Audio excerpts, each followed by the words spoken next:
Hey, Sean here, and this is going to be my guide slash commentary to Mythic Sylvanas. So you're going to want to take the right stuff for this fight. Obviously, it's the hardest fight in the instance, being the last boss. So you're going to take Echoes, Elemental Blast, Spirit Wolf, Master of the Elements, Wind Rush, Ice Fury, and Stormkeeper, pretty much like you always do in almost every other fight. Besides maybe like Soul Render if you want to go for a more ad focused build, or KT if you just want to pad your brains out. Besides that, though, there's the legendary choice.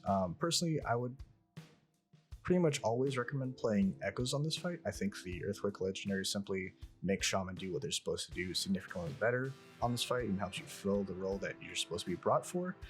Obviously, your raid leader might not understand the class to that same capacity as you or I might, so they might suggest that you play Wind Speakers for the P3 burn. Personally, in my experience, the damage difference is pretty negligible in that burn, just because of the way the last phase works and how Elemental Shaman works with their Maelstrom and just needing to cast all the time. And there's so many times where you just literally can't cast at anything, whether because there's movement or veil or what have you. But you know, if raid leader tells you have to play single target, then you play single target. I personally have never got to play Echoes just yet, just the way things have worked out, unfortunately, yet. So you'd still do great damage with it. I've done like up to 8.5k with Wind Speakers, so it's definitely possible. And I know a few who have done like almost 9k, obviously with private logs, because public logs don't have that high of a Wind Speakers. But yeah, so that's pretty much what you're gonna want to bring to the fight and what you should be looking to have as far as going in. The only other thing I can really say is I would say bring a PvP badge in almost every scenario. You'd want a PvP badge. If you don't have one, and if you can't get one, I personally even use as low as a 220, which is just pretty much the base one you can buy with Conquest. So even a 220 is significantly better than almost every other trinket you can bring to this fight, just the way the profiles kind of line up. So this will be P1 of my first kill on this fight. Unfortunately, I didn't get to actually prog on it. My computer had some issues, kind of the power supply burned down, so I had to get a new one. Or as I was going to start Mythic Prog with my previous guild, but kind of in the interim of that, I joined a better guild, and they had already killed it by the time I got there. Well, they had actually killed it before I even applied. But you know, so this was the re-clear. So I was learning to fight. Everyone else had already pretty much done it. There were a few trials in there, so it kind of took longer than normal. So you did get kind of a little prog atmosphere with this. So it's a little bit more serious than most re-clears. So you'll get to kind of see a more similar environment than what you would see. So the most important thing here is you're going to hold Stormkeeper. You're not going to use it pre-pull like you normally would, and you're going to hold that for the first 30 seconds of the fight. And the way the chains kind of work is very tight as far as the timings. And if you're late or early, like even a second, it can fuck it pretty much for the rest of the fight. As far as P1 is concerned. So as soon as you see these chains get down to 4 seconds here, as soon as it gets to 4 seconds, you can even see me do it at like 5. As long as it's like in that little window, like between 4 and 5, then you're fine to cast Stormkeeper, which is very tight. So you just want it specifically in that tiny window. Whether it's at 5 or at 4, you start doing it. Again, it's perfectly fine. You're gonna notice if you do it any sooner than that, you're not going to be able to get that second chain lightning out. Just because of the GCD, and if you do it any later, then you might not have your Stormkeeper up in time for the intermission chains, which is kind of the most important Stormkeeper of the fight, since you get like dragged in immediately and everything, so it's really awkward. And if you're late, then you miss Earthquake uptime on the middle set of chains, which is the one you're going to be focusing on for the most part. So basically, cast Stormkeeper at 5 or 4 seconds left on chains. It's really all you need to know, but that's why you do it. As far as how you actually prepare for the change, just make sure you have 60 Maelstrom. That's the most important thing. If you have to like spam Frost Shock for like X seconds, that's perfectly fine. Your damage to Sylvanas in this phase really doesn't matter, especially with all the gear at this point. And even more so if you have a lot of boomkins like we do. Like we have to stop DPS for like 30 seconds almost in this phase, just because of like how little health she kind of has relative to everyone else's gear, especially since it's obviously a HP based transition. So I'll go ahead and play it, and you'll just see here the chain spawn, and I make sure that I have a Master of Elements as well as 60 Maelstrom. I get hit by a Swirly like an idiot, but I get my Earthquake out, and I do it a little bit before just to make absolutely sure that my GCD is ready for the little millisecond those chains are available. And then I get the Earthquakes out, and then we'll go ahead and bait the Veil over to square. We'll run away, and then we're gonna like switch here in a second to the ads, just to get a Crane proc and obviously to kill them, get them out of the fight, let everyone else focus on what they have to do. So we'll skip through here since there's nothing really to talk about. It's just dodging, playing the fight. The chains are obviously gonna spawn here, and literally the second my Stormkeeper comes up, I'm gonna want to cast it, as you can see there. I could have spent my Maelstrom actually and still been able to use my Frost Shocks for a little bit more damage, but I have Chaos Bane here, so I just kind of want to make sure that I nuke the chains, get full value out of my CDs, and again, your damage to Sylvanas really just doesn't matter here. Obviously it does for your overall parse, but again, it was kind of my first time, so I want to make sure that I played like a good little shaman. So another thing here is you want to make sure that you have, excuse me, 60 Maelstrom ready for these ads here, more if you can, just so you can drop 2 Earthquakes as soon as possible. These ones usually get nuked down super fast, so you're probably not going to get to do too much to them, but do whatever you can to get as much damage as possible to them. Besides that, like I said, you're just going to keep playing the fight as normal. I should actually be baiting here with the rest of the range, and again, that was just because this is my first kill and I didn't get to actually prog in this fight. I only had like 20 pulls on this prior to actually doing it. So if you get in this situation like I get in here, where you have to go to the chain opposite of the one you're actually focusing, you'll notice that this one is actually in range, so I'm able to fully DPS it like normal, especially since with the mobility you have during the Stormkeeper period, you're pretty much fine to hit these like very easily without even having to blow Spirit Walkers. If it's further, like sometimes the chains spawn like super far apart and you're like out of range. If it's further, then in most cases it's fine to like just blow your chains the fuck up with whoever's there. Like you can just nuke in this scenario the right chains, and then maybe like you would still have like a chain lightning left over, so you can just use that to finish off the left chains. It's a little bit scummy, but like in my experience, it's kind of not worth it to risk like going all the way over just to hit the chains that you're supposed to. Worst case scenario, just tell your leader that you're going to be like off, because you do like pretty much the most damage to these chains in this part of the fight, so you do kind of have that responsibility. But like I said, not a big deal, just kind of hit your chains that you're getting dragged to if you need to. Besides that, so we're going to go skip ahead. I can talk about this part a little bit since it is important for your overall damage. Like you just kind of want to have 60 Maelstrom, obviously.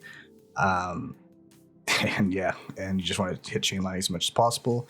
I tend to use Spirit Walkers here if I get focused by an ad most of the time, just because they kind of stack up. It's hard to see the nameplates, and if you miss out on doing damage to those, it does like hurt your overall parse. Obviously, we want to pretend that parses don't matter, but you know, we kind of like doing damage, so they kind of do, and that's just how you do the most damage on this fight. Is that the change is actually very easy to play, but a lot of your damage in this phase is actually going to be on the Sentinels. You want to do like ideally like 500k plus to them. Obviously, with the Earthquake Leggo, that's way easier, but with the Windspeakers Leggo, not as much. And then also just to speak very quickly on the Echoes, how you would play it on this fight is pretty much on like how you play it on every other fight. Just make sure you have a buff prepped for every like ads that spawn. Obviously, even if you have to sit on them, then that's better than like using them and not having any time for like an ad set. Like it's fine to like just Earthshock if you already have the buff, and like essentially waste a proc, just because you will still have like the Maelstrom lineup in time for ad sets. And that's just how you would like play it on this fight. Nothing really crazy or outlandish. It's really just sliding up your Stormkeeper is the biggest thing on this fight, and doing what you can for that, and just having the Maelstrom actually pooled. Besides that, so here's the intermission that's coming up. So like I said, it's gonna be very tight. You want to make sure you actually have Stormkeeper in time for these. And you're going to be hitting the middle set of chains unless you're asked not to and hit something else. You're going to drop Chain Lightning, Earthquake, and then For me personally, I found that it's better for the guild, like to or raid rather, to just like after I do that first chain lightning earthquake, switch off it because most people are actually hitting that middle stack, obviously. So I like to like do my first chain lightning thing and then like switch to another set like I did there. Obviously, I did one more chain lightning. I just might not have tabbed in time, or not clicked or whatever. Maybe I was just being greedy on this pool. Who knows? But that's kind of how you play it. For this intermission, it's kind of everyone else. I mean, everyone plays this intermission the same. You use whatever defensives you need to survive. You can Earthly on this perfectly fine because you really only need Earthly for P3. I mean, if you get the red side on P2, it's kind of rough too, but I generally don't need it in that phase because the only way you'll die is if you get Curse and the Circle at the same time, and you can always decurse yourself. So yeah, and you can also like health bond that phase or whatever if you need to. It's perfectly fine to do that. So yeah, that's just kind of how you play P1 and the way you play the intermission, like as far as staying alive and dodging everything. I tend to like either playing full outside. So by outside, I mean the edge, obviously, of the circle. And you just kind of like just dodge around. You might have heard that you pretty much always want to keep moving, and I would say that's generally pretty true. Obviously, there's some times where it's a little bit better to just stop moving completely, but generally you just want to be in Ghost Wolf and just non-stop move the whole time. In the intermission, that's the easiest way to kind of dodge. I don't think I've ever really died to the intermission. It's pretty easy. As a shaman, you just stay in Ghost Wolf and it's like impossible to get hit. So yeah, that's how you play P1. Compared to P1, P2 is even easier to play, I would say. Obviously, P1 is not that complicated once you get a hang of the Stormkeeper timings, but P2 really is like super simple to do. So it's very simple, very quick. You just kind of want to be, the most important thing I could say is you always want to be like the first person to cross the bridge. It's very important that like you get past those like 2 sets of honey waves and you get there, channel the Stormkeeper, and that's really like, as far as the phase goes, like the biggest thing to really do. You really want to be aware of your health, especially on the second platform, the second ad platform that is, and just make sure that like you would also pretty much every time your Stormkeeper here is going to be on the platforms. You're not going to use them on the Sylvanas burns, except for the last one, the like one before P3. You can definitely fit it in, but it's going to be like towards the end of that burn is all. But for this first Sylvanas burn, you're not going to use Stormkeeper again. You're saving it for the second platform, and you're going to be chain lightning when you do use your Stormkeeper procs. You're not going to be using it on single target lightning bolts on the prio ad. It's just better overall, I found, to do a chain lightning because even though it's less like prio damage, it's more maelstrom, so you get more like maelstrom spenders out, which is just overall more damage. And it also has the benefit, of course, doing more damage to everything else as well. And the way you play these burns is like the way you play it with everyone else. It's very simple, nothing really to do. You just dodge the waves, focus the gate, take the gate, and yeah. The only thing I can say is for this set of Honey Waves in particular, it can be kind of tight depending on where you usually go. Obviously, like you'll get the rhythm down over the course of progression, but you just really want to pick a spot and make sure you always go to it. It can be a little bit awkward with the scream and wave timing sometimes. And I would say just really focus on not cleaving someone else. If you have to get hit by a wave, like for one stack, that's perfectly fine. It's very, very healable, not really a lot of damage to like heal through. You can see I get hit there and I'll just pop like Astral Shift and it's perfectly fine. Just make sure you do decurse like as much as you can in this phase. I didn't really do it here because I was kind of focused on making sure I lived, but you do want to decurse. It's very important that you do so, especially if you get it and you have like Crushing Dread at the same time. Besides that, just play this how you play at the first platform, kill the ad you're supposed to kill, use your Maelstrom, yada yada. You're gonna need a wave behind you or in front of you, depending on where you stand here. Just make sure you dodge it. The Crushing Dread should be fake at this point, so like it's fine to stack on people with it. Of course, and then you're just gonna make it across this bridge. Also make sure, forgot to mention it, you're gonna pot on that first P1 Sylvanas burn. Once you come here, just single target. You're gonna focus the gate once it gets dropped. You're gonna take it out with the veil, and then before you go into P3, you can like build Maelstrom on the ads. You can spend your Maelstrom on Earthquakes and pad if you want to. It doesn't really matter too much, honestly, what you do there, but more damage looks cooler. So, go for it. So now we have P3, and really it's not that much different from Heroic. Very easy to play on an individual standpoint, and the only really thing you have to pay attention to is like a few set of specific things which apply to everyone. So like everyone has to know that anyways. Nothing really too important on a like shaman level, but I'll go through it anyways, like just discuss it really quickly. Obviously get your one global in here. Best case scenario is that like you had a lava surge proc from flame shocking the ads, and you can use it there. You can earth shock if you want. I wouldn't really do that because you're just like overcapping on your lava burst, so it kind of is a little bit of a waste. But yeah, you're just gonna like do everything normal. It's single target, so really nothing changed. Just use everything on CD. Make sure you use it efficiently. The only thing I can really say is that obviously because Elemental is like a spec that wants to be casting a lot, this phase kind of sucks for us because of all the downtime from Scream, Veil, arrows, raise jumping. So we really suffer more than I would say most other like casters would.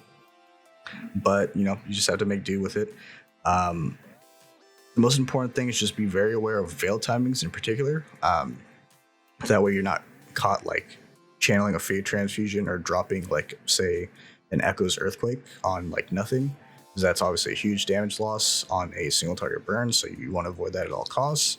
And just do what you can to survive. On the first Wailing Arrows in this phase, you should be aware of this already, but first set of Wailing Arrows in this phase, right after you jump from the first platform, if you get the third arrow, then you go all the way to the fourth platform and then wait for the second one to go off.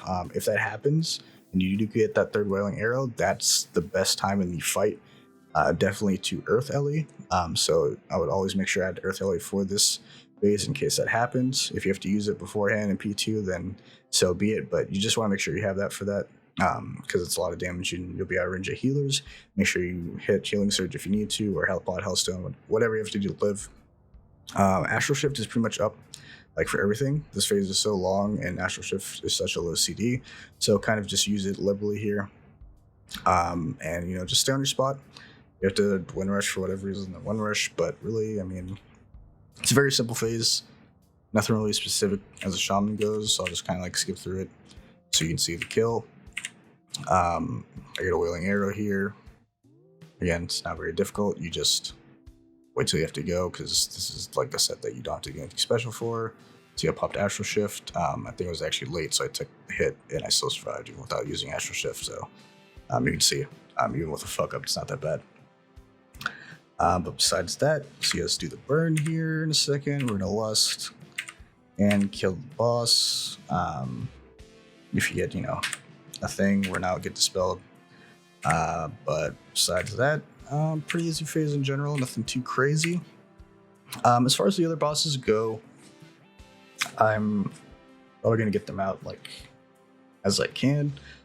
I can't even remember which ones. I don't think I've done pretty much anything besides Painsmith, so I'll go through all the fights, give them a quick commentary. I probably won't bother with Tergru, but I will do pretty much everything else besides Guardian, because I have to heal that in this guild. And I mean, it's fucking Guardian. It's just a straight single target burn, so nothing really to discuss there. But yeah, so you can expect more videos just showing how the fights go, how to play them on Mythic. Now that I finally have a computer again. So until then, see you around. Peace.